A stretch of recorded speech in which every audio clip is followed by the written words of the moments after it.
Hey YouTube family, thank you for stopping by here at Comic Rema. I'm back with you guys again for another contest video entry, and this time it's from my good friend Elliott Crews, who's having a contest.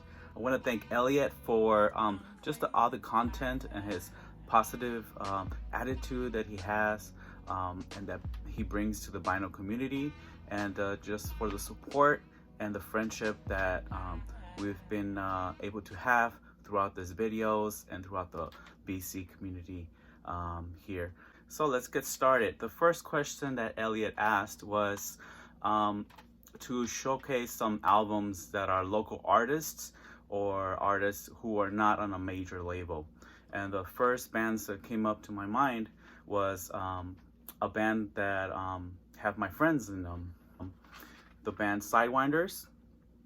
They released this record, or CD, and this is kind of like a two for Elliott because I actually have this signed by the band and one of my best friends who plays the bow fiddle bass on this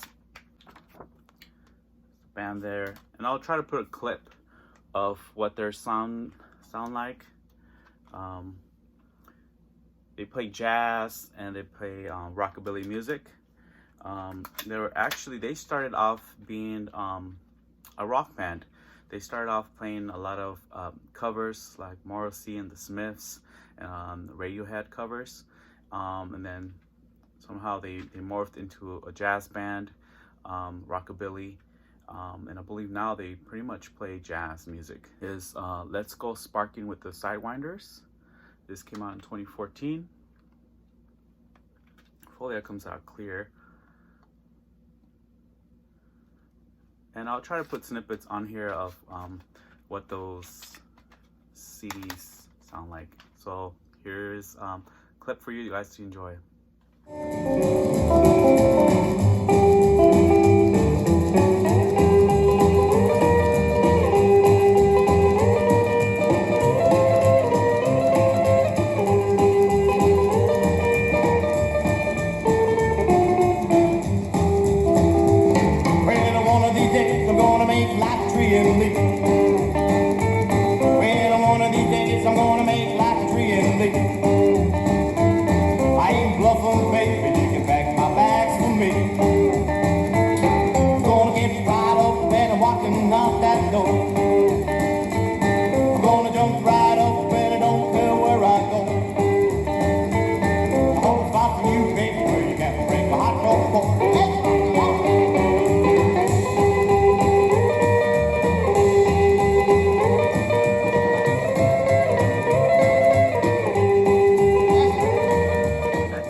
To mind is one of my coworkers.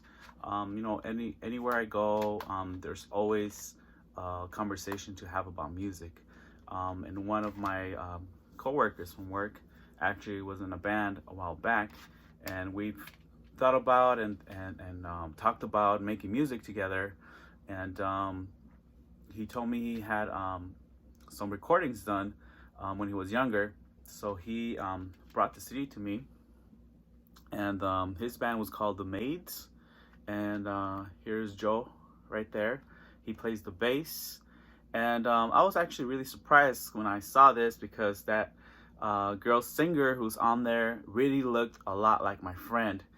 So I kind of Googled them up and Googled her up and see if it was her. It wasn't, but it was a pretty cool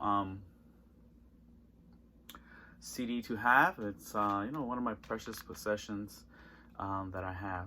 So The Maids, I'm pretty sure I've seen some of their stuff on YouTube, so I'll try sharing some of this if I can. Album that's not my usual type of music. A band that I was not into. This was actually got into them because it was a friend recommendation. So my good friend Abby, we would always go to concerts together and share music. And this is one of the bands that she shared with me. This is Crystal Castles. This is their self-titled first album that they released. This is your non-typical music They are from Canada, and they've released about 3 albums, I believe, until they broke up. But this is kind of like electronic experimental music. It's not usually my go-to music, but I really enjoyed the CD, and I really enjoyed their music. Really enjoyed what Alice Glass brought to the music industry, and I believe she's doing solo work. Alice Glass is the female from this duo, and I just love the name as well, Crystal Castles. Beautiful, beautiful name. The last thing I heard is that the band kind of broke up because of some horrible stuff that to this day I believe they're still maybe fighting court cases because of it.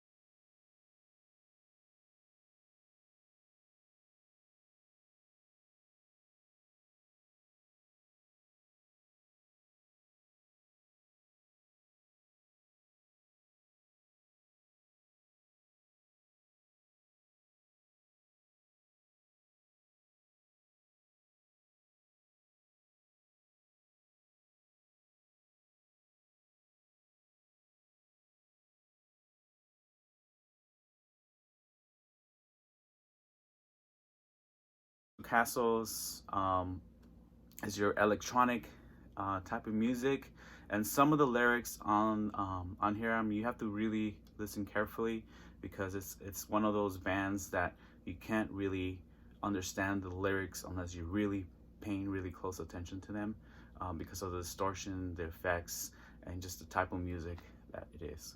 So that's my first one I'm going to share with you guys. The next one I'm going to share with you is an interesting record that I was able to get, and the only reason I have it is it's not my type of music that I listen to, but the only reason I have it is because this artist, I actually went to school with this artist, and I have to say that he was an amazing artist, musician.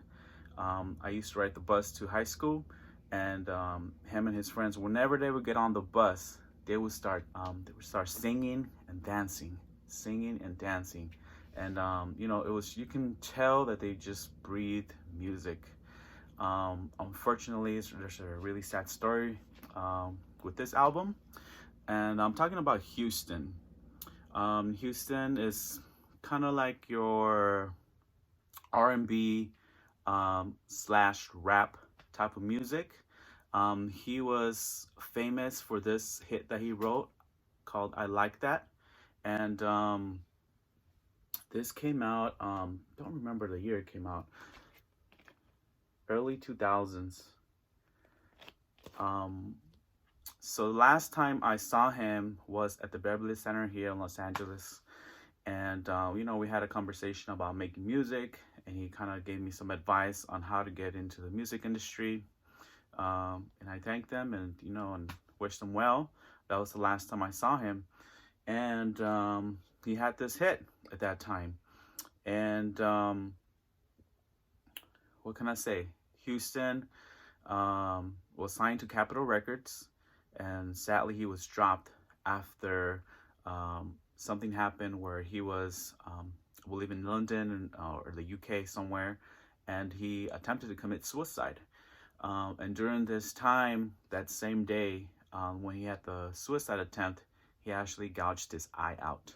And I'm not sure right now what's happening with him. I was kind of interested when I was preparing for this video, and I wanted to go online and get some more information on how's he doing and what's going on in his life at this moment. But yeah, Houston, great artist, musician. This is not my go-to type of music, but I have this in my collection because you know, it's just someone I know, someone I went to school with, and someone that has a story. So I'm hoping that all is well with Houston, wherever he is. I'll put a link below of some of his music, especially his hit, so you guys can know what it sounds like. So I first thought about this Superheroes always gotta be well dressed, Elliott. And look at the Avengers. Such awesome costumes. The other one that came to mind was this band, the Keystones, with their album Heavy Gospel, just looking really gangster on this, with your similar to Walking Down Abbey Road kind of Beatles homage, but the back, they're just all matching and are well dressed. The other band that I had in mind was Interpol. Interpol always wears all black when they're playing. So black button-up shirt, black slacks, and a black. I just think that they're the way they look is just awesome. I was gonna put their albums, but you know they mostly don't have any of the pictures on their albums. It's mostly just artwork. So the one I really thought about is Coldplay's latest album, where they are just beautifully dressed on the front cover. You can see them there. I just thought they were really, really great. This is a concept album that I received for Christmas from my wife, and just an amazing album. I've given it 2 spins.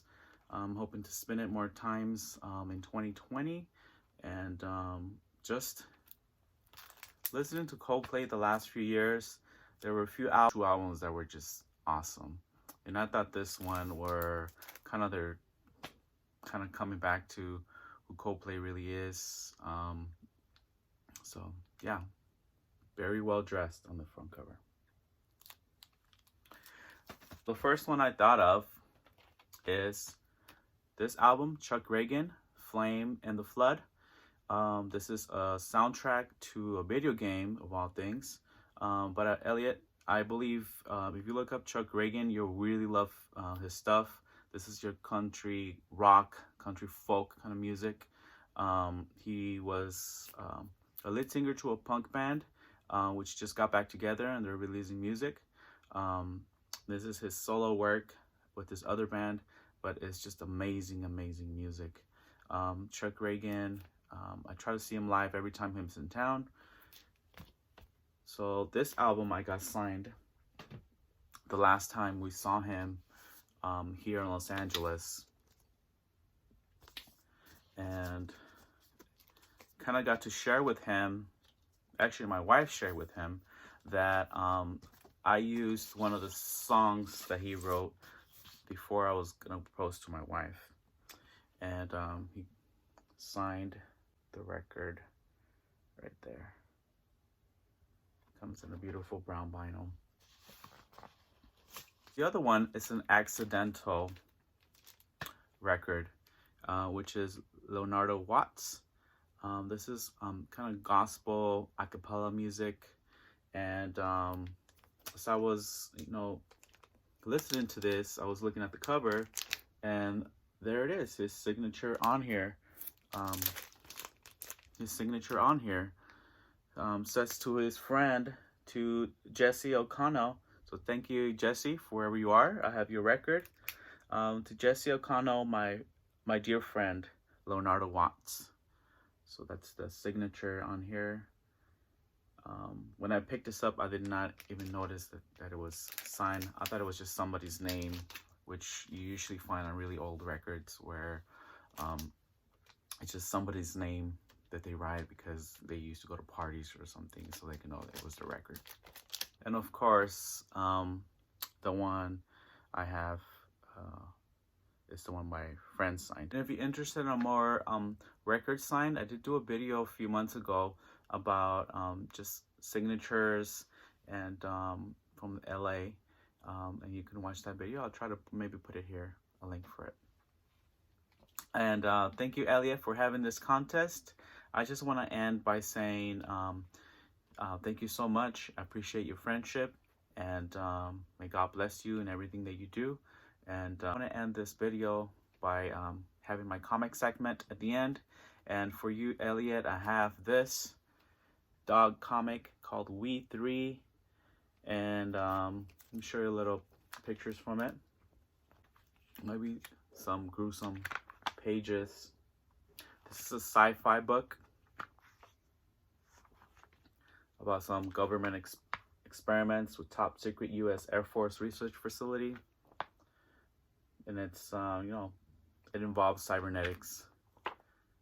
So here's a little snippet of what this comic looks like. So We Three with the little dogs in the front. So thank you once again, everyone, for stopping by here and making it to the end. I appreciate you. God bless you. And I'll see you on the next one. Firmes y adelante. Los miro la próxima.